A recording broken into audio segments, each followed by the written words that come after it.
Bonjour le Canada, bonjour à tous. Je suis Claudia Ramos, chargée d'affaires, chargée de développement d'affaires de la Chambre de commerce Brésil-Canada.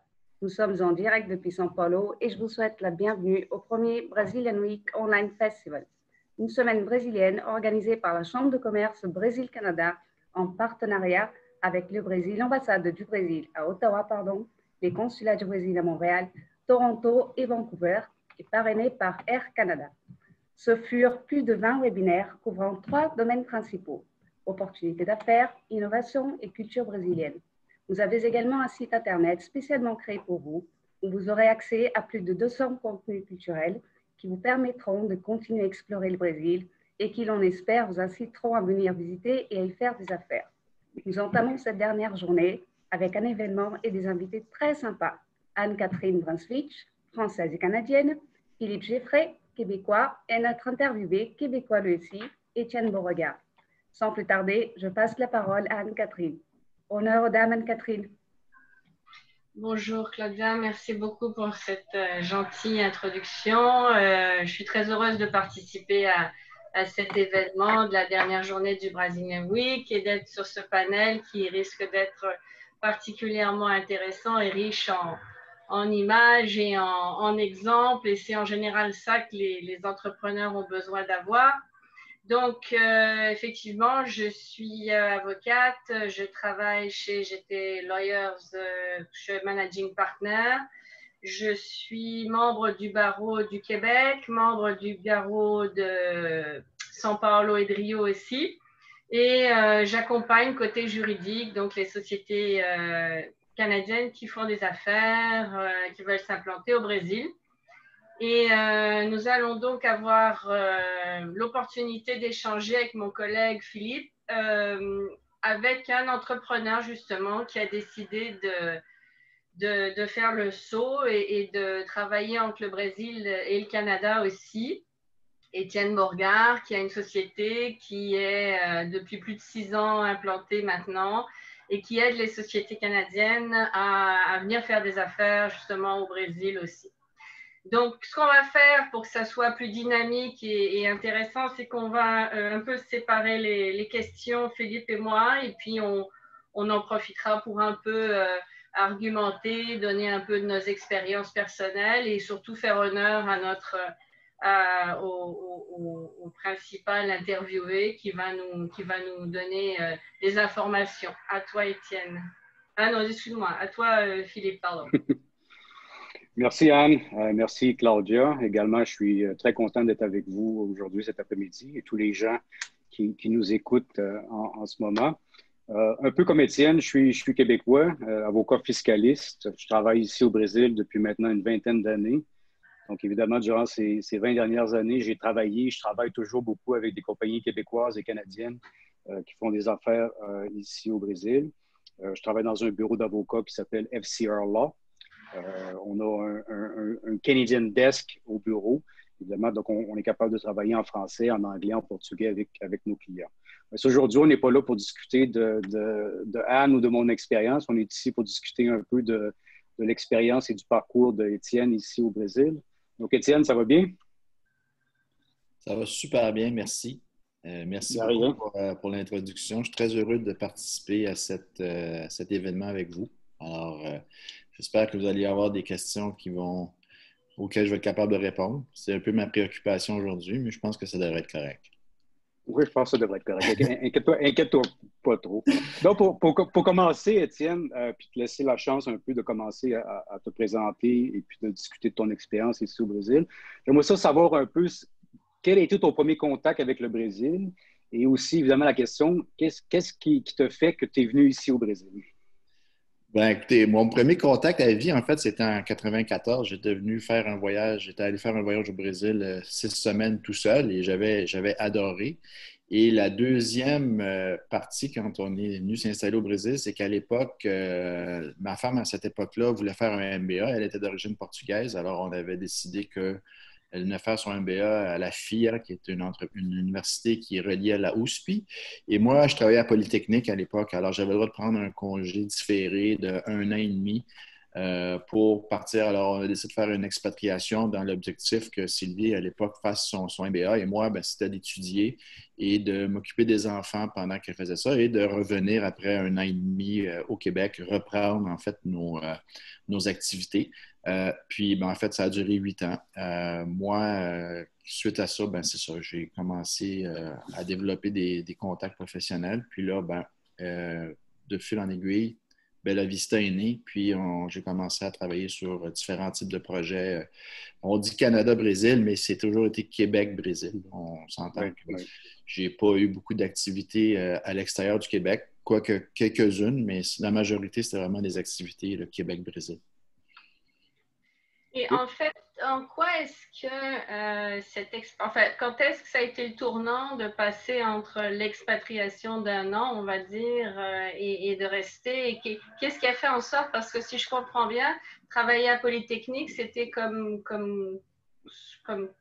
quoi?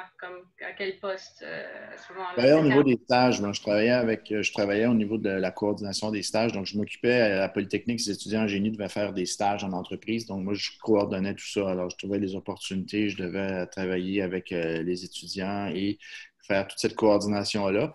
Et le fait d'aller au Brésil, c'était vraiment de faire une pause. Ça faisait 10 ans que j'étais à Polytechnique, alors on voulait avoir une pause, genre une pause professionnelle. Et pour qu'on est resté, ben, à l'époque, c'était ma femme de l'époque, elle avait une nouvelle opportunité de travail qui lui permettait de développer une carrière très intéressante au Brésil. Et moi, j'ai toujours eu un côté, même en travaillant à Polytechnique, j'avais toujours une entreprise, je travaillais à mon compte et j'ai vu une opportunité de développer des relations d'affaires beaucoup plus fortes entre le Québec et le Brésil. Donc, j'ai décidé de me lancer et monter ma boîte et commencer à développer ces activités professionnelles-là. Comment est-ce que cette opportunité s'est présentée en fait? C'était quoi? C'est à travers des échanges, à travers des manques, peut-être des choses que le Québec pouvait importer des produits? C'était quoi les opportunités commerciales, les opportunités pour toi, les opportunités? Oui, en fait, la première opportunité, c'est grâce à la Chambre de commerce. La CCBC était très active avec moi. J'ai rapidement pris contact avec les gens de la CCBC. Et un exemple, c'était justement une fois, Paolo m'a invité à aller rencontrer des producteurs de figues à Valinhos, ce qui est une ville en banlieue de São Paulo. J'avais aucune idée qu'il y avait des figues qui poussaient au Brésil. Je ne savais même pas qu'il y en avait. Et j'ai dit, ah, pourquoi pas, c'est intéressant. Je commençais à regarder des opportunités et j'ai rencontré des producteurs et les produits étaient vraiment de très belle qualité. Puis moi, je connaissais absolument rien dans l'exportation, mais j'avais des contacts à Montréal. Donc, j'ai fait quelques téléphones et les gens ont dit, ouais, ça m'intéresse, moi 2 palettes. Fait que j'ai dit 2 palettes. Fait que grâce encore à la CCBC, on a parlé avec des gens qui travaillent dans le domaine du transport.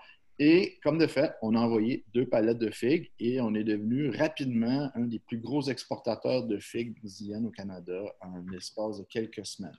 Alors, j'ai vu tout de suite qu'il y avait une opportunité, puis j'ai vu qu'il y avait je pouvais avoir un effet de levier parce que je parlais portugais, j'avais un contact des réseaux d'affaires au Québec. Et donc, pour les entreprises québécoises, parler avec moi en français, en anglais, c'était facile. Et pour les entreprises et les producteurs, les gens ici au Brésil, ben ici, pas au Brésil, mais c'était facile parce que toute l'interaction se faisait en portugais. Et il y avait un effet de levier parce que je connaissais déjà très, très bien le marché au Québec. Donc, pour ces gens-là, il n'y avait pas besoin de développer, de faire des études de marché, d'essayer de trouver des clients.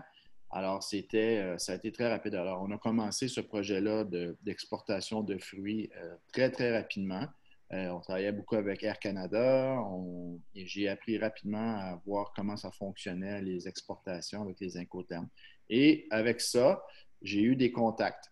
Justement, encore là, je connecte la CCBC, mais c'est vrai que le fait qu'eux m'emmenaient beaucoup de contacts et j'avais aussi des entreprises avec lesquelles j'avais déjà travaillé avant au Canada qui commençaient à me contacter pour savoir comment on pourrait monter des projets de développement des affaires au Brésil. Alors, j'ai commencé des projets de faire des études de marché, d'aller rencontrer des clients et il y a une opportunité. J'ai rapidement vu que l'opportunité était là, qu'il y avait énormément de potentiel. Et bon, c'est comme ça que j'ai commencé. Étienne, si on revient un peu à 8 ans en arrière, toi et moi, on sait très bien que de changer de pays, de déménager dans un pays, c'est une super de belle aventure. Mais dans toutes sortes d'aventures, il y a toujours des hauts et des bas un peu.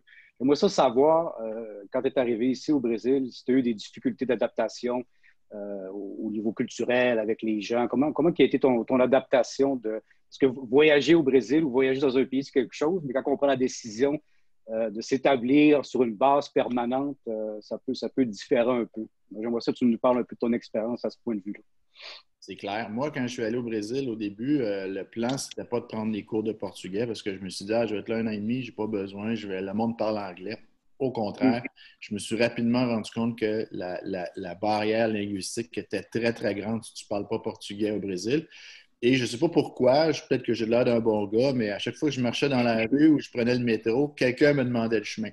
Alors, rapidement, j'ai dû aussi apprendre très rapidement les rues de mon quartier et les différentes lignes de métro à São Paulo parce que je devais continuellement guider les gens Mhm. dans leur transport. Alors, c'était aussi, ça m'a forcé un peu à aller prendre des cours de portugais rapidement parce que j'avais un rôle social maintenant quand je marchais dans la rue, je devais aider les gens. Donc, moi, je fais des blagues, mais c'est vrai que la barrière linguistique est très, très grande au Brésil. Si tu ne parles pas portugais, au niveau des affaires, ça ne fonctionnera pas. Et deux, même au niveau social, ça ne fonctionnera pas. Donc, ça, je l'ai réalisé rapidement. Au niveau culturel, c'est clair que moi, je dis toujours à mes clients, le Brésil, ce n'est pas un autre pays, c'est une autre planète. Alors, il y a beaucoup de différences. Par contre, un autre point important, c'est que les Brésiliens, c'est des gens hyper gentils. Donc, même si ton portugais n'est pas très bon, s'ils voient que tu fais l'effort, puis il n'y a jamais Ouais. personne qui va rire de toi. On est Québécois, toi puis moi, là, ben, on a cette tendance-là, nous les Québécois, la personne essaie de nous parler en français, puis elle parle mal, on va rire d'eux un peu, on va dire, ah, ben, au Brésil, ça, moi, j'ai jamais vécu ça. Donc, mon niveau de portugais, c'est sûr, c'est pas je ne suis pas brésilien, donc il n'y a jamais personne qui a émis des commentaires. Alors ça, c'est intéressant parce que comme étranger, ben, ça te permet rapidement de t'intégrer. Et, mais c'est sûr que au niveau, on va en reparler plus tard, mais au niveau affaires, c'est sûr que c'est très différent du Québec. Là. On voit les relations entre les gens sont différentes. Les processus d'affaires aussi le sont. Là. La création d'entreprise, ça, c'est une autre affaire. Ce n'est pas la même game, comme on dit en bon français. Là. Mais c'est quand même très, très agréable. Là. Alors, pour ça que Si je peux ouais. juste, comme on dit, en fait, prendre l'opportunité de ce que tu viens de dire sur le linguistique, avant d'avancer un peu, c'est vrai qu'au Québec, au Brésil, quand on ne parle pas le portugais, même si les gens disent qu'ils parlent d'autres langues, on est très, très vite super limité, que ce soit dans la rue. Dans la rue, si on ne parle pas, c'est zéro. On ne peut carrément pas se faire communiquer. Pourtant, on pourrait penser après les Jeux Olympiques, après, ils avaient même des programmes pour obliger les gens, les taxis, à apprendre un minimum d'anglais, etc., pour que les gens se déplacent. Mais moi, ça fait 18 ans que j'habite au Brésil et je veux dire, les gens qui ne savent pas parler dans la rue minimalement, hein, on ne va Ouais. pas très loin. Non, c'est Et clair. Si je peux compléter ton point, Anne, c'est quelque chose d'important. Étienne peut commenter là-dessus également, mais c'est vrai que les gens qui ne parlent pas portugais ne doivent pas penser qu'en parlant anglais, qu'ils vont être capables. C'est clair que du point de vue des affaires, et puis on va y arriver un peu, au point de vue des affaires, il y a beaucoup plus de gens qui parlent anglais, qui parlent bien anglais, mais dans la rue, il y a très peu de gens, normalement, qui vont être capables de. Une question que j'ai un peu sur ce point-là, Étienne, j'aimerais ça savoir si tu es d'accord avec moi. C'est clair que le Brésil, c'est pas le Québec, c'est pas le Canada, les choses sont différentes. Mais depuis que je suis ici au Brésil, peut-être différemment des gens dehors du Québec, j'ai comme l'impression, c'est mon impression, j'aimerais ça savoir si tu es d'accord avec ça, que pour un Québécois, c'est pas si difficile de s'adapter ici au Brésil. Il y a comme une espèce de connexion qui se fait. On est latin, on a du sang latin également, comme les Brésiliens. Est-ce que tu es d'accord avec ça? 100%. Moi, je suis tellement. Je te dirais que moi, en étant au Brésil, j'ai développé beaucoup plus mon côté latin que j'étais très nord-américain en arrivant. Là. Puis c'est clair que Mais c'est vrai qu'on le voit, il y a une connexion qui est beaucoup plus forte. On le voit tout de suite entre les Québécois et les Brésiliens. C'est certain, là, au niveau culturel, au niveau personnalité, au niveau... c'est quelque chose. Mais on voit que c'est... non, tu as tout à fait raison, Philippe. Là. Pour ça, on a travaillé, toi et moi, avec des gens qui venaient d'autres parties du Canada, puis on le voit tout de suite, c'est pas la même chose. Là. Mais les Québécois, c'est vrai. Ouais. C'est un peu, je vais laisser Anne ensuite à continuer, mais c'est un peu un atout pour les compagnies québécoises, pour les Québécois. Ça facilite un peu les discussions avec les gens, les négociations avec des gens, par le fait qu'on est un peu pareil entre Québécois et Brésiliens. Hein? Moi, je suis d'accord avec toi. Oui, c'est-à-dire qu'au niveau linguistique, on est pareil, mais malgré tout, je pense qu'il faut faire attention aux faux semblants. C'est-à-dire que c'est peut-être un soft landing au niveau de la culture, etc., mais il y a beaucoup de choses, même culturellement parlant, qui sont différents. Hein, on est d'accord. C'est clair. Ouais. Même sur les codes, les messages, la manière dont les gens voient les choses, le timing entre les relations, le type de superficiel, pas superficiel, comment on se reçoit pas, etc. Tout est très différent en termes de code. Non, tu n'as pas l'air d'accord, Étienne. Non, je suis d'accord. Je te dirais que oui, c'est sûr que quand tu analyses tu as tout à fait raison, mais il y a quand même, je trouve, des similarités. Moi, en tant que Québécois, je m'identifie, il y a des traits qu'on s'identifie. On est très fiers d'être Québécois, les Brésiliens sont très fiers d'être Brésiliens. On est au niveau, le Québec, souvent, on est reconnu, on est un petit peu, je ne vais pas dire qu'on est broche à foin, mais c'est moins organisé, le Québec. Alors, on peut faire aussi des liens avec le Brésil, des fois en disant, le Brésil, c'est pas toujours très bien organisé. En disant, c'est correct, moi, je ne suis pas Canadien, je suis Québécois, je comprends. Moi, c'est souvent un réflexe que j'avais en parlant avec des Brésiliens qui me disaient, ouais, tu sais, nous, au Brésil, on est un peu, je dis, inquiète pas, moi, je viens du Québec. Ah, OK, c'est une blague, mais on était capable de faire cette connexion-là entre ces similitudes culturelles un peu qui jouaient un peu là-dessus. Alors, quand un Brésilien dit « Ah, tu sais, nous, au Brésil, on est mal organisé, ça ne marche pas. » Écoute, écoute-toi pas, je comprends très bien, je viens du Québec. Ah, OK, mais c'est une blague qu'on fait, mais moi, je trouve que ça aidait à connecter un petit peu mieux. Si on revient un peu à la question des opportunités, ça a l'air d'avoir été super simple pour toi. Moi, je sais quand j'ai des clients qui viennent, la démarche normale, c'est la mission commerciale. Ils voient un peu, ils identifient les opportunités. Ici, est-ce que tu dirais que c'est un pays d'opportunités? Premièrement, de manière générale, avant de parler de comment ça s'est passé pour toi dans ta société.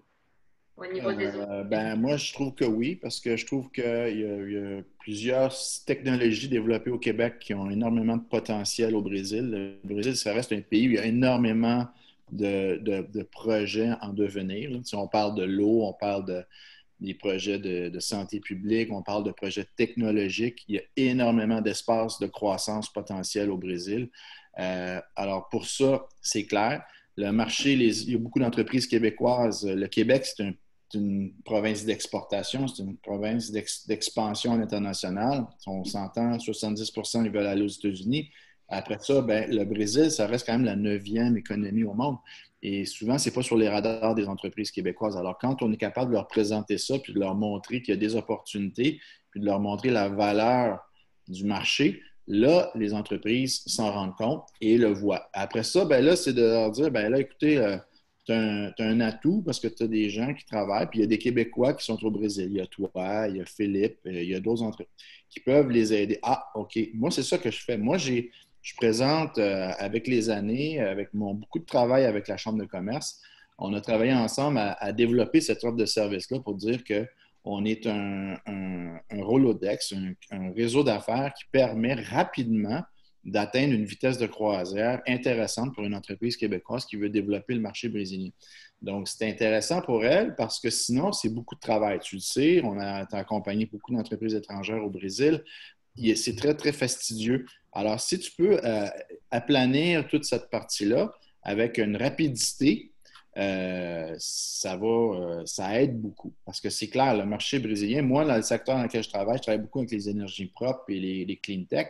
On parle dans le domaine de l'eau. Ben, moi, je travaille beaucoup avec Brookfield, qui est une entreprise, qui est un fonds d'investissement canadien, qui travaille beaucoup dans le secteur de l'eau. Ben, à chaque fois que j'ai des nouvelles technologies québécoises du secteur de l'eau, je les présente à cette compagnie-là et ça marche pas, mais quand ça marche, c'est des projets énormes. C'est des opportunités, c'est des effets de levier que tu ne verrais pas. Tu peux le voir ailleurs, mais il n'y a pas énormément d'exemples dans le monde où tu peux avoir autant de croissance comme au Brésil, selon moi, dans ces secteurs-là. Puis on le voit avec les clients. J'ai fait une mission commerciale en mars. Ben, on ne parlait pas de 3-4 opportunités, on parlait de centaines d'opportunités. Alors, les gens reviennent, puis il y a vraiment, c'est comme ça, dépendamment de la technologie dans laquelle tu travailles, mais dans ces technologies dans lesquelles j'ai choisi, il y a énormément d'opportunités. Donc, c'est clair. Dans ta société, en fait, tu travailles, tu accompagnes des clients dans les clean tech, mais également tu fais des produits primeurs, c'est ça? Ben, en fait, ce que je fais, oui, c'est moi, les deux niveaux. Je travaille avec du Brésil vers le Canada. J'ai fait beaucoup d'exportations dans des fruits. Là, on est en train de monter un projet de jus avec un de mes partenaires au Brésil puis une compagnie ici en Ontario. Mais quand du Québec vers le Brésil, moi, en fait, le modèle d'affaires que j'ai développé, c'est j'ai des gros donneurs d'ordre brésiliens qui ont qui sont affamés de nouvelles technologies. Alors moi, j'emmène des entreprises québécoises à ces grands donneurs d'ordre-là qui évaluent le potentiel de la solution. Puis si cette solution-là est intéressante, après, on ouvre la structure québécoise au Brésil. Et moi, je m'occupe de développer cette structure-là en sol brésilien. Donc, moi, le modèle que j'ai développé, c'est ça, c'est que j'ai 3 gros clients qui ont énormément besoin de nouvelles technologies et je leur présente ces solutions québécoises-là. Dans quel domaine, à part les clean tech? C'est surtout dans les domaines, c'est l'efficacité énergétique, clean tech, ça, c'est les grands segments dans lesquels je travaille parce que c'est des secteurs qui m'intéressent personnellement. C'est des secteurs qui rentrent dans j'ai lu un livre dernièrement, on parle des 3 P, c'est Profit, People and Planet. Alors, ces entreprises-là rentrent là-dedans parce que c'est des entreprises qui peuvent avoir des très bons rendements financiers. Il y a beaucoup d'interactions, c'est son travail pour les gens et c'est des technologies qui peuvent avoir un impact positif sur la planète. Donc, pour moi, ça, c'est intéressant.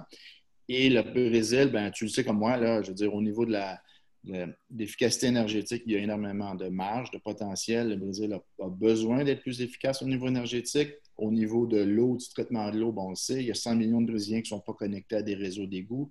Il y a énormément de besoins à ce niveau-là. Le Brésil est un grand acheteur de technologies étrangères. Donc, ça, c'est intéressant parce que le Québec est un grand producteur de technologies. Donc, ça connectait très bien. Étienne, si on parle un peu au point de vue de ta compagnie, de toi comme homme d'affaires ici au Brésil, on a la chance de travailler souvent ensemble. Et puis, je travaille également avec plusieurs compagnies québécoises et canadiennes. On sait très bien que lorsqu'une compagnie québécoise ou canadienne commence à penser à faire des affaires au Brésil, souvent la première chose qu'ils ont en tête, c'est que le Brésil est extrêmement compliqué, les choses sont difficiles. Et puis je pense, tant que toi que moi, notre rôle, c'est un peu de démystifier ça un peu. Et puis, c'est clair que les choses sont différentes au Brésil et c'est souvent ce point-là que les gens disent, c'est compliqué. C'est compliqué parce que faire des affaires au Brésil, c'est pas nécessairement comme faire des affaires aux États-Unis, en Europe ou potentiellement en Asie. Maintenant, du point de vue de ta compagnie, de tes affaires, je suis curieux un peu de savoir, c'est quoi les difficultés que tu as eues? C'est quoi les choses que tu peux mentionner aux gens à faire attention, à faire, à ne pas faire?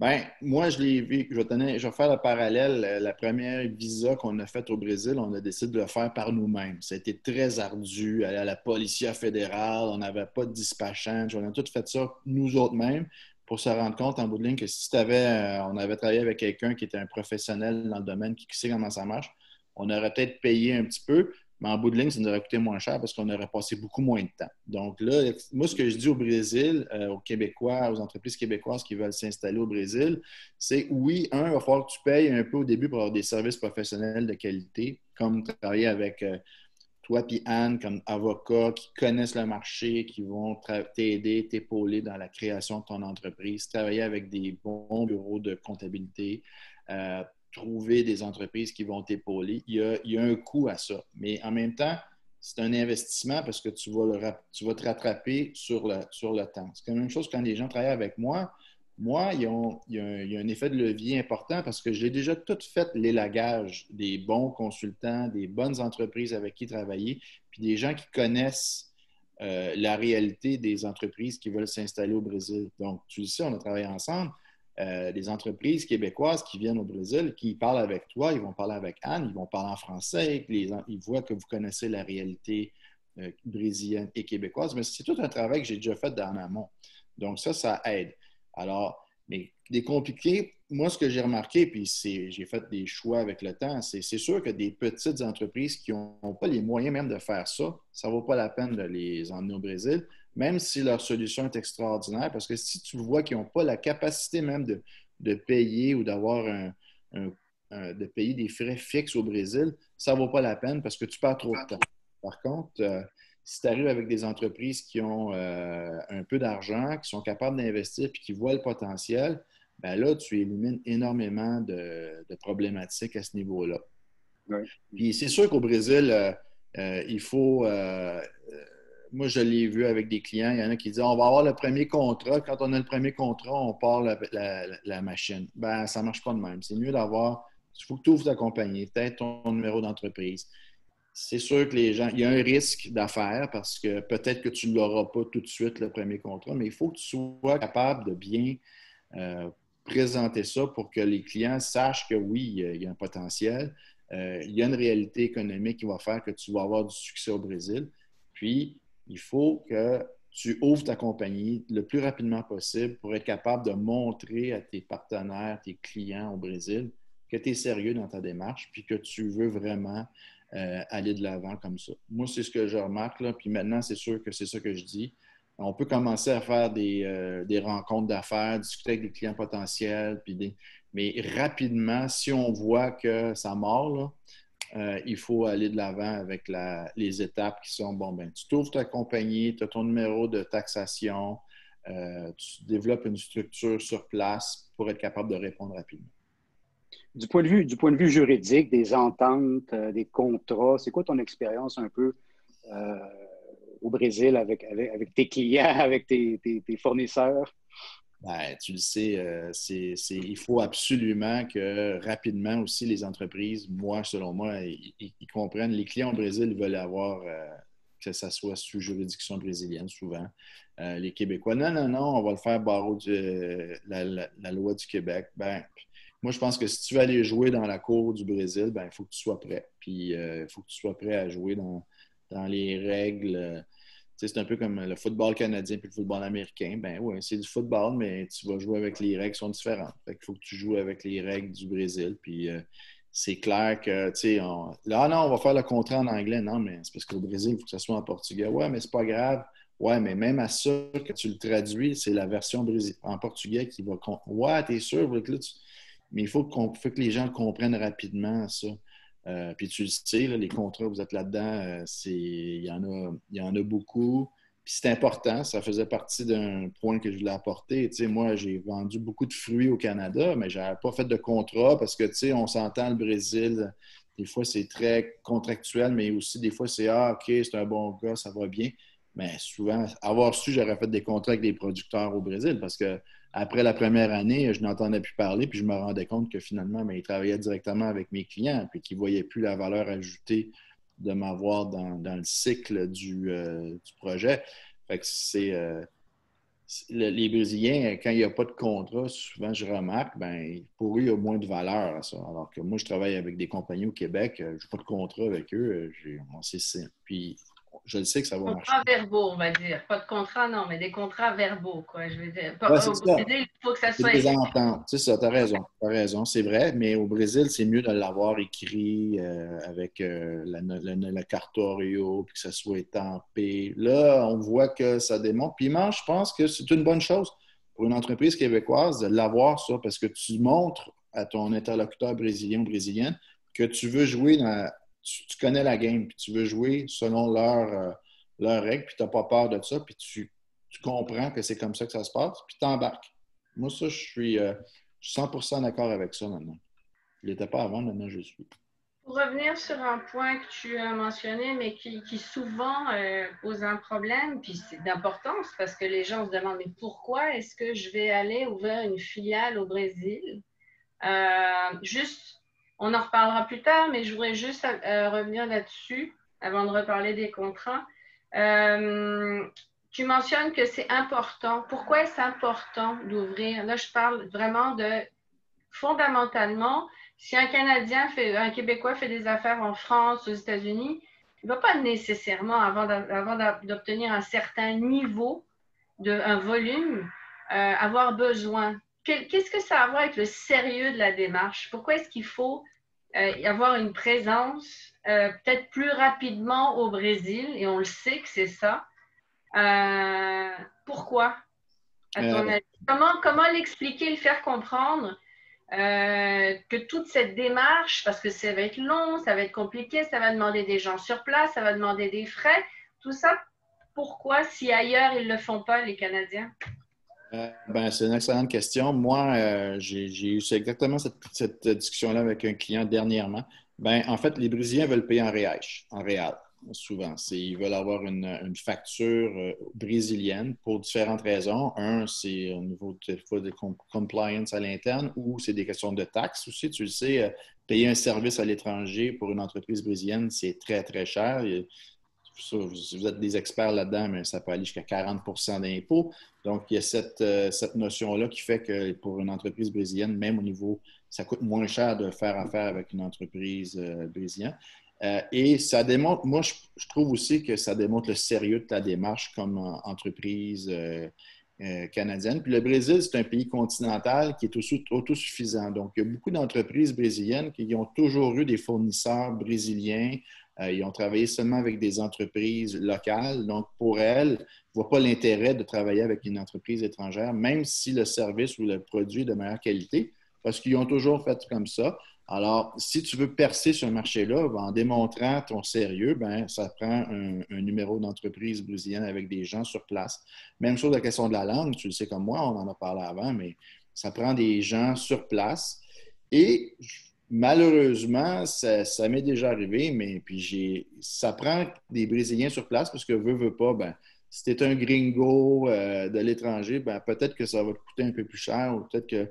Donc, c'est mieux pour te sécuriser toi-même comme entreprise d'avoir une représentation locale pour défendre tes intérêts lors de discussions, de négociations.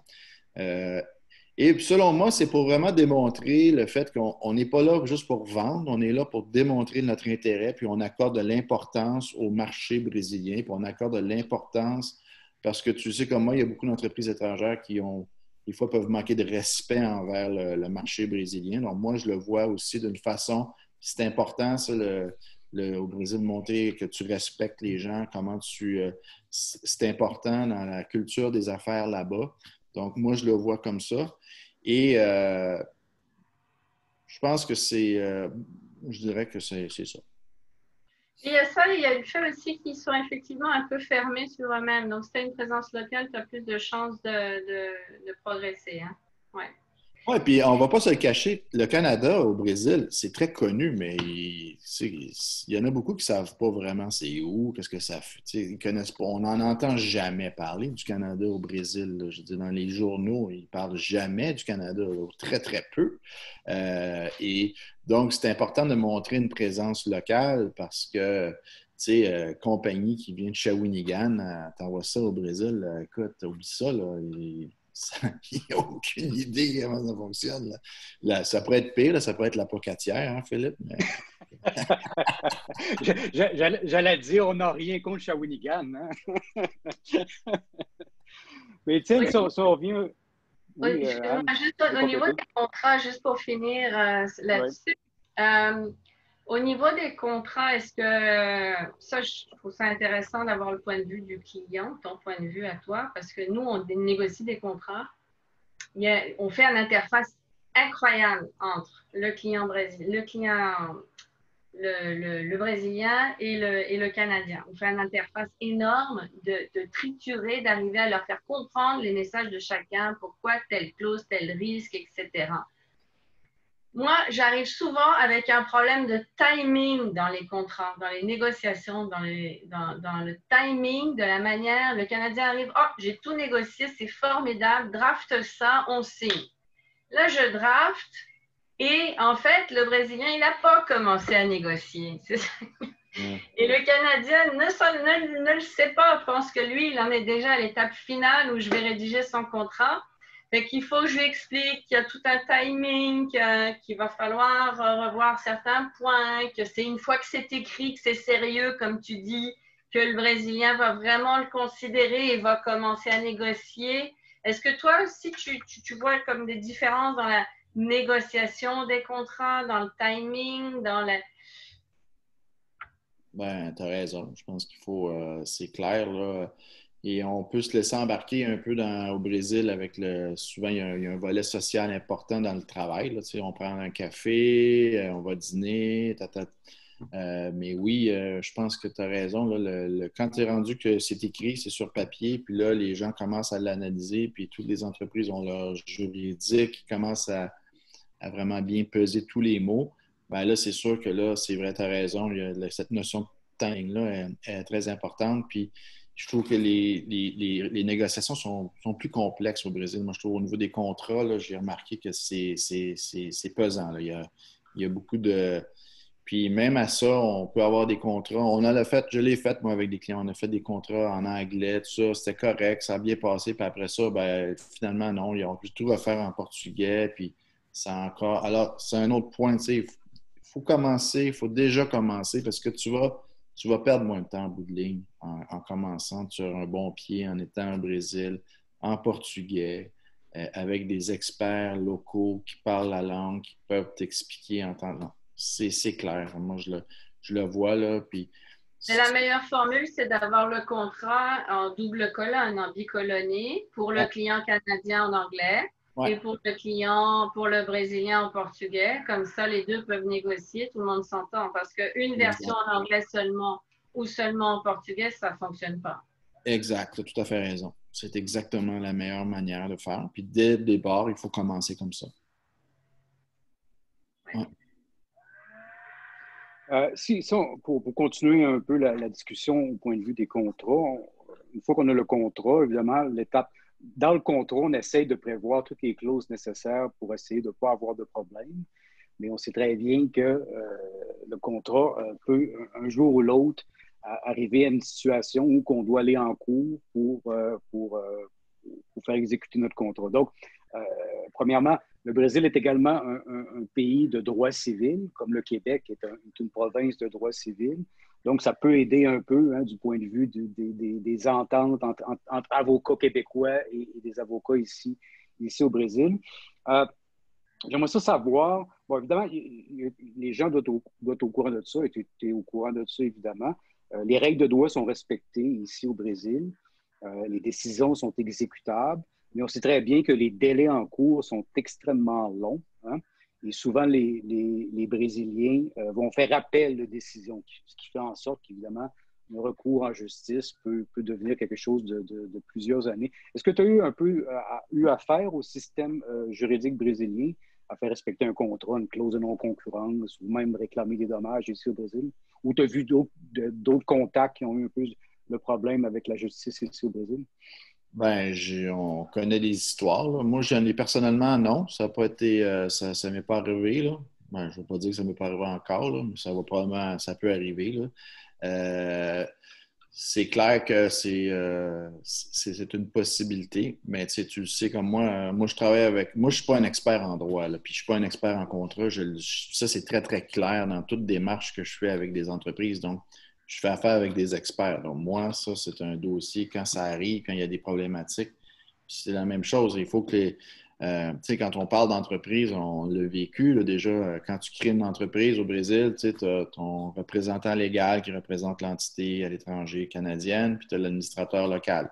Il y a des entreprises qui disent non, moi, je veux que la personne fasse les deux. Moi, je dis tout le temps non maintenant, parce que je veux que l'entreprise réalise qu'elle est mieux d'avoir un administrateur local puis un représentant légal. Les deux peuvent se connaître, être des amis, travailler ensemble, fine. Mais je ne veux pas qu'une personne ait toute cette responsabilité-là sur les épaules. Moi, c'est sine qua non maintenant. Une entreprise me dit on va sauver des coûts, on n'a pas besoin de. Non. Je dirais que trouve-toi quelqu'un d'autre. Moi, ça ne m'intéresse pas. Parce qu'on l'a vécu, je l'ai vécu dans le passé. Parce que quand la chicane pogne, comme on dit en bon français, ben écoute, tu ne veux pas avoir. Il faut qu'il y ait deux personnes. Donc, ça c'est une réalité que tu n'as pas ailleurs. Moi, je n'ai pas vécu ça ailleurs. Donc, c'est clair que cette problématique-là d'aller en cours, comme tu le dis, puis comme tu viens de le dire, c'est très long, c'est compliqué. Là, on rentre dans un niveau où mon niveau d'incompétence est rapidement atteint. Donc, c'est pour ça qu'il faut que les choses soient très bien faites dès le début pour essayer d'éviter au maximum ce genre d'imprévus-là ou d'actions. Exactement. Au niveau de la création d'entreprise, on va en parler. C'est quand même quelque chose où finalement, dès que les gens ont un go sur le un go, no go, un go sur le Brésil, des sites vont devoir rapidement donc passer à la phase réflexion sur montage de société. Donc, j'imagine que tu fais ça régulièrement pour tes clients. Et bon, au Canada, on monte une société en 24 heures, 12 heures, enfin voilà. Au Brésil, je vais te laisser répondre. Combien de temps, plus ou moins? Si tout va bien. Ben, on dit toujours un mois, mais ça va durer 2 mois. Tu sais, il y a toujours un document qui te manque, il y a un papier qui n'est pas rentré. Puis c'est long. Tu sais, comme tu dis, il faut aller au cartorio, il faut signer les documents, il faut retourner, il manque toujours un truc. Moi, avant, ça m'irritait, ça me fâchait. Maintenant, ben, je me dis, OK, ça fait partie de la game. Mais ça s'est amélioré. Il y a eu le Brésil, les processus sont beaucoup plus rapides maintenant, sont beaucoup plus fluides. C'est pas comme c'était. Et ils sont quand même bien organisés. Tu peux probablement beaucoup faire gagner de temps. Là-dessus, il y a une valeur ajoutée énorme sur comment faire des démarches en parallèle, comment préparer les procurations, commencer à réfléchir sur un certain nombre de choses, tous les problèmes, qu'est-ce que signifie choisir son siège social, que signifie le rôle de l'administrateur, le rôle du représentant légal dont tu parlais tout à l'heure. Tu pourrais peut-être nous expliquer un peu ce que c'est et si tu en fais, j'imagine que tu représentes des sociétés. Oui, ben c'est comme tu dis, je ne suis pas l'expert, je suis capable d'expliquer les grandes lignes. L'administrateur travaille pour l'entité au Brésil et le représentant légal lui représente l'entité à l'étranger. Donc, les deux doivent travailler ensemble, mais c'est un peu comme on dirait le premier ministre puis le gouverneur général, là, tu sais, qui représente la reine. Là. Fait que, tu sais, ça prend ça. Ça, je suis capable de l'expliquer maintenant. Avant, je n'étais pas capable. Là, maintenant, ça va. Même chose quand tu parles de siège social, c'est super intéressant. Je l'ai vécu, ça, une entreprise. On a dit, OK, on va prendre telle adresse. Mais finalement, on s'est rendu compte que l'adresse ne correspondait pas aux activités de l'entreprise. Hey, on a perdu du temps avec ça. C'était énorme. Puis, c'est pas de la mauvaise foi, c'est qu'on s'est rendu compte que oui, moi, je ne savais pas. Là, je le sais. Là. Fait que c'est clair que la prochaine fois, ça va être clair que l'adresse qu'on va trouver, elle va correspondre aux activités, parce que s'il y a de l'entreposage ou s'il y a une activité économique X, c'est ça. Ça prend une adresse spéciale. Ben, ça, c'est clair. Mais ça, je l'ai appris, je l'ai appris en faisant l'erreur. Donc, mais ça, c'est une réalité là-bas au Brésil. Et même chose, la comptabilité, tu sais, ça prend un comptable brésilien. Les entreprises québécoises ne comprennent pas ça. Ben, ça prend, légalement, ça prend une entité légale de comptabilité brésilienne pour monter la comptabilité locale. Hein? Comptabilité locale. Ben, j'essaie encore de l'expliquer à un client. Il veut rien, il ne comprend pas. Il dit non, on va tout faire ça ici. Je dis, tu ne peux pas. Puis je veux dire, ils émettent une facture au Brésil. tu rentres dans le logiciel de la ville. Là, tu mets une note fiscale. Au Québec, tu ne fais pas ça. Tu mets ta facture, tu ne vas pas dans aucun système de logiciel. Ça, c'est des réalités que maintenant je connais, je peux expliquer en grand. Puis c'est pour ça que, Anne, quand je travaille avec des nouvelles entreprises, ben moi, je leur explique rapidement. Puis après ça, rapidement, je leur donne des gens à qui appeler. Ils vont appeler, exemple, Philippe, ils vont appeler une autre personne que je connais en finance, qui est québécois aussi. Et parce que c'est ces gens-là qui ont leur expertise, qui ont cette connaissance aiguë de pointe, qui vont leur expliquer, qui vont leur faire comprendre. Parce que souvent, moi, ils ne me croient pas. Contrairement au Québec, tu ne peux pas décider d'aller au registraire et monter ta société. Ça ne se fait pas comme ça. Au Brésil, c'est faisable, c'est tout à fait faisable, mais c'est au lieu d'une démarche, tu en as 12 ou 13 pour choisir pourquoi s'implanter plutôt dans telle municipalité parce que le taux de taxation est plus bas. Pourquoi aller près du port? Où est le client? Mais pourquoi là? Pourquoi pas là? Etc. C'est toutes des choses qui ont un impact, qui sont longues à changer après, très longues. Ouais. Et qui font en sorte qu'il y a toute une réflexion en amont qui doit être fait au niveau du siège social, de comment ils veulent vraiment démarrer le projet. Ça, là-dessus, tu dois pas mal évoluer avec tes clients avant que ça passe dans les mains de l'avocat, de toute façon. Travail d'équipe, on en travaille, tout le monde travaille là-dessus ensemble, puis on essaye de développer. Puis même des fois, comme tu le dis, des fois, c'est même de discuter, est-ce que c'est vraiment cette activité-là que tu veux avoir, même si c'est ça que tu fais au Canada, parce que ça va être beaucoup plus compliqué. Présente-le autrement, puis on peut essayer de voir comment on pourrait modifier même. Permis, tu veux dire? Ouais. Tu sais, ouais. Ah non, c'est pas évident. Je te dirais que c'est la partie, cette partie-là, c'est la partie que j'aime le moins. Je vais être honnête avec toi. J'ai pas beaucoup de plaisir à faire ça. Moi, je suis plus quelqu'un qui aime rencontrer des clients, travailler au niveau des ventes, monter des projets, partir des trucs. Ça, j'aime ça. C'est sûr que si on avait un côté négatif à dire, c'est clair que ça, c'est assez lourd, c'est assez pesant là, quand on doit faire cette démarche-là. Mais ça fait partie de la game, comme on dit, puis tu n'as pas le choix. Avant de passer la parole à Philippe, je dirais pas que c'est pesant. Je dirais qu'il faut être structuré, qu'il faut être organisé, qu'il faut accompagner le client dès le début et pour éviter les petits grains de sable. Puis il y a quelques discussions que tu peux avoir en parallèle, c'est facile, qui vont être les donneurs d'ordre, qui va avoir le pouvoir, qui va pouvoir signer des chèques, en qui j'ai confiance. Qui va me représenter, qui sont mes clients. Tout ça, c'est un peu une espèce de checklist initiale qui fait que si on a les réponses, après, on n'a plus besoin trop du client canadien tout le temps pour avancer. Et on est plus transparent aussi parce qu'il a tout de suite tout ça qui est mis en... Non, c'est vrai. En fait, qu'il a probablement même pas nécessairement évolué encore sur ces questions-là. Mais moi, je te dirais que personnellement, pour moi, c'est un mal nécessaire parce que c'est ça, mais c'est vraiment. Moi, je ne suis pas quelqu'un de hyper bien organisé. Comme tu dis, toi, avoir la checklist, ça, à un moment donné, je l'ai, mais j'ai oublié d'en. Alors, c'est clair que. Mais ça fait partie de ma prestation de service. Ça fait partie de mon offre de service parce que c'est essentiel. Je dois être impliqué là-dedans, même dès le début, pour justement bien. Être capable de bien répondre aux questions puis d'être capable de réagir lorsqu'il y a une problématique. Là. Mais c'est vrai que, comme tu dis, c'est vrai que c'est assez lourd. Mais c'est drôle parce qu'on parle de ça, mais en fait, j'ai ouvert une compagnie une autre fois. Puis la partie la plus compliquée après, c'était d'ouvrir le compte de banque, j'ai trouvé. Ah oui. C'est pas la compagnie, c'était compliqué, mais la compte de banque, ça a été encore plus compliqué. J'étais allé voir 2 banques. Non, j'ai dit, mais voyons donc, vous êtes des entreprises privées, vous êtes plus compliqué que le gouvernement. Puis il dit, ouais, mais c'est comme ça. Le compliance dans les banques pour ouvrir une entreprise étrangère, c'était tellement lourd. Oh my God, c'était vraiment là, difficile. C'est pour ça que je pense que quand on dit aux clients, ça prend tant de temps pour ouvrir une entreprise, il faut vraiment être très, très, très, très clair au Brésil de ce qu'on entend par ouvrir une entreprise déjà. Parce que si c'est juste obtenir le registre du registraire, l'équivalent du registraire du Québec, c'est une chose. si c'est obtenir les permis, c'est ouvrir le compte de banque, si c'est la rendre opérationnelle, ça, c'est une autre chose. Ouais.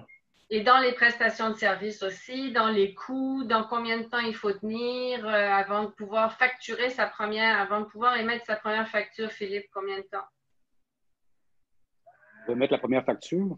Ouais. Non, je dis avoir tous les registres, toutes les inscriptions fiscales. C'est long, là. Une fois qu'on a toute la documentation en place, c'est souvent ce qui prend un certain temps. Avoir l'adresse, avoir la bonne adresse. Une fois que ces choses-là sont faites, bon, ça va prendre quelques semaines pour être capable. Évidemment, avant d'arriver là, il y a un certain travail, comme Étienne, comme toi, vous avez mentionné, qui doit être fait. Les choses doivent être traduites, doivent être.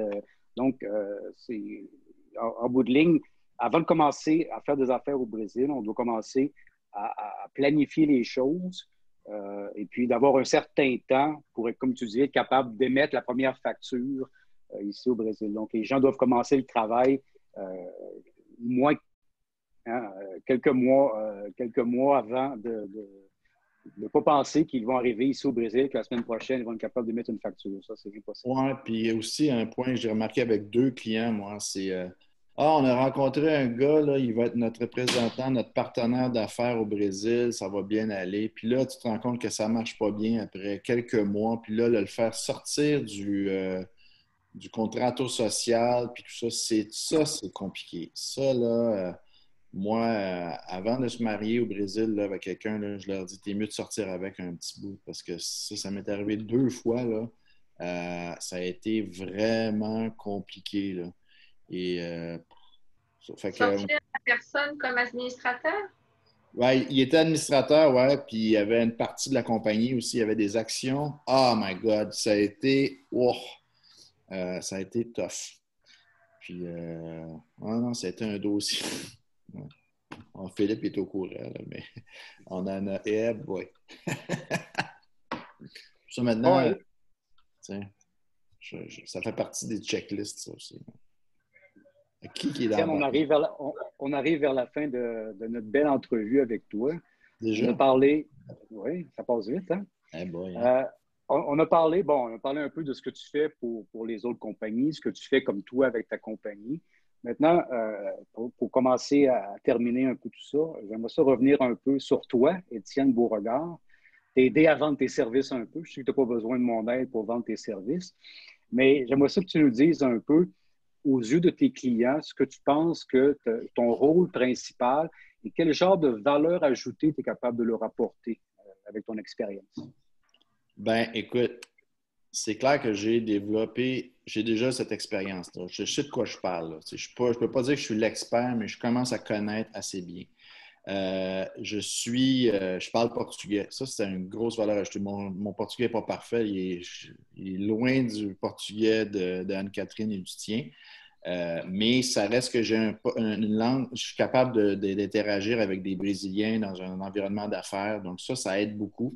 Et j'ai aussi j'ai une capacité de développer des relations personnelles avec les gens très, très fortes. Donc ça marche bien. Moi, j'ai des très, très bons clients au Brésil, comme je disais, des grands donneurs d'ordre. Puis ces gens-là travaillent juste avec moi. Alors, ils vont travailler avec d'autres gens, mais on travaille très, très bien ensemble. Puis ça, je l'ai compris. Tu sais, on parle du Brésil, j'ai compris comment ça fonctionnait. Le volet relations d'affaires au Brésil, moi, je l'ai bien compris comment ça fonctionne. Donc, j'ai développé des très, très bonnes relations avec des individus et des entreprises. Alors, je sais comment ça fonctionne. Donc, une entreprise québécoise ou canadienne qui veut développer le marché brésilien a un avantage important à travailler avec moi parce que, puis aussi, j'ai un réseau d'affaires. Donc, vous faites partie de mon réseau d'affaires. J'ai d'autres gens qui travaillent.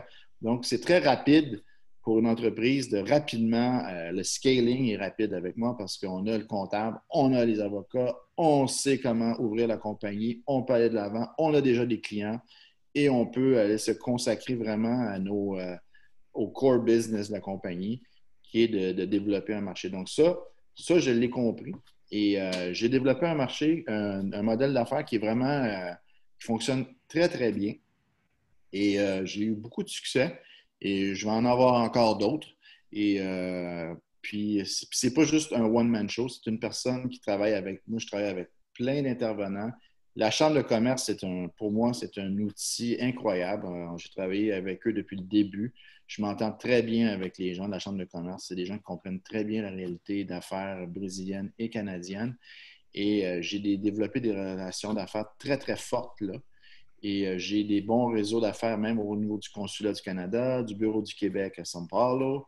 Alors, je vous dirais que en quelques années, j'ai été capable de développer ça, qui fait que pour une entreprise québécoise qui veut s'implanter au Brésil rapidement en travaillant avec moi, ben, tu ne travailles pas juste avec moi, mais c'est comme un multiplicateur. Ça te permet tu travailles rapidement avec plusieurs bons intervenants qui vont te permettre de croître rapidement.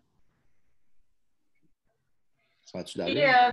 peut-être juste pour une petite question là-dessus, donc si la société peut s'attendre à avoir un retour rapide sur investissement, c'est peut-être pas quand même tout à fait. Est-ce que tu mets un bémol à ça? Est-ce que c'est vraiment quelque chose qu'une société canadienne peut espérer? Est-ce qu'il vaut mieux dire, est-ce qu'on peut être conservateur et dire quand même qu'il n'y aura pas un retour d'investissement avant 2-3 ans? Quelle est ta position là-dessus? Bien que je comprends que tout ça coupe, fait un peu des fast track, quelle serait Moi, je choisis. clé? Ouais. Moi, c'est parce que, en fait, c'est un peu égoïste la façon dont je dis ça, mais je ne veux pas dire que je choisis mes clients, mais les entreprises avec lesquelles je travaille au Québec, je le sais que je suis capable de développer leurs activités économiques au Brésil parce que j'ai les clients, je sais qui va acheter leurs équipements ou leurs produits ou leurs services. Je le sais parce que j'en ai déjà parlé avec les entreprises brésiliennes et je sais comment présenter et je sais comment, après ça, les aider à se développer. Donc, je suis un peu paresseux dans cette approche-là. Moi, je ne vais pas aller trouver une entreprise québécoise qui travaille dans les tuyaux. Je ne connais pas, je n'ai pas le marché là-bas, je ne connaîtrais pas les débouchés. Mais une entreprise qui, mettons, aujourd'hui, qui me dirait, j'ai développé un projet d'intelligence artificielle dans le domaine de la gestion de l'eau potable, de l'eau usée, j'ai le client pour cette entreprise-là. Une entreprise qui aurait une solution pour des mines, j'ai le client pour cette entreprise-là. Donc, puis je ne suis pas sûr de me vanter, c'est vrai. Je travaille avec des entreprises qui ont des grands acheteurs de solutions. Et moi, quand une entreprise arrive avec une solution qui correspond aux besoins de ces clients-là que j'ai au Brésil, rapidement, on le sait si ça va marcher ou pas. Rapidement. On n'a pas besoin d'ouvrir la compagnie tout de suite, mais rapidement, on a un accord avec les clients, on les a rencontrés, on a discuté avec eux, puis le client va nous dire oui ou non. J'ai un exemple en ce moment où on a une rencontre à haut niveau avec les responsables de technologie de mes clients la semaine prochaine. Et si ça marche, ce client-là peut nous ouvrir les portes de plusieurs centaines de projets. Pourquoi je savais que le client avait ce besoin-là? J'ai trouvé l'opportunité, l'entreprise québécoise qui pouvait répondre à ses besoins. C'est pour ça que j'ai vraiment ciblé. Moi, je travaille avec une niche. Et alors, des entreprises dans le domaine de l'eau, clean tech, intelligence artificielle, qui veulent développer le marché brésilien, moi, j'ai des clients pour eux. Oui, donc ça vient vraiment couper toutes les années d'efforts et peut-être faire en sorte que tu as un rendement plus rapidement.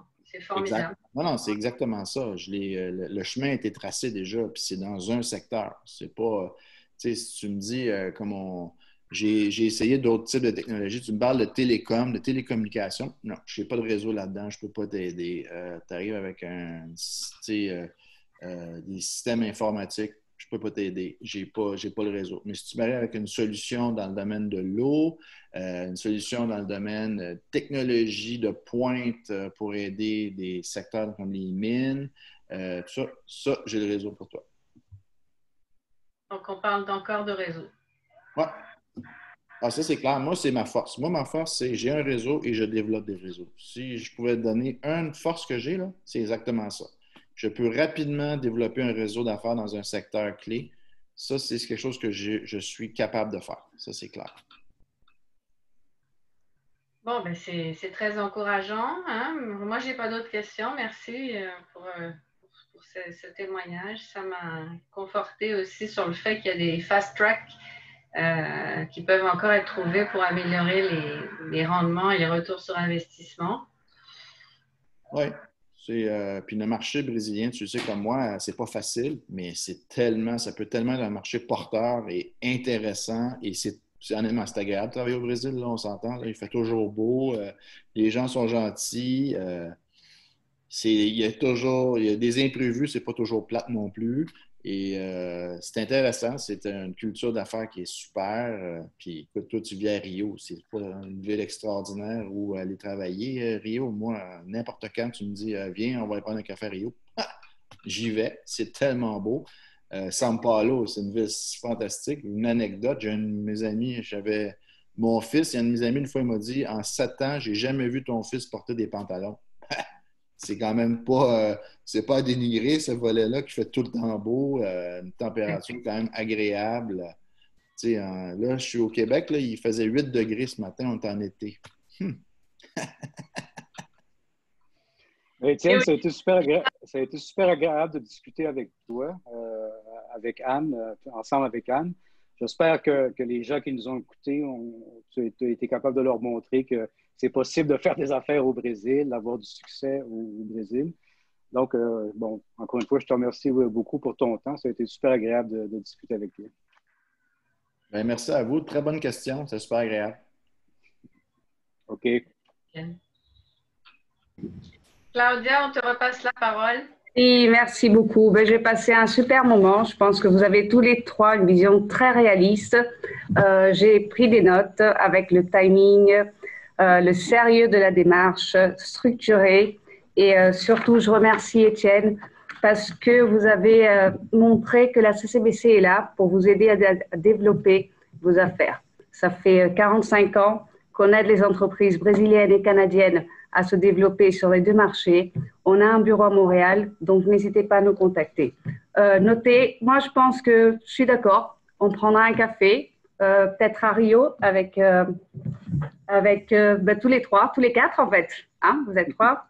Et puis je vous invite à rester connectés, d'accord? Il y a encore beaucoup d'événements.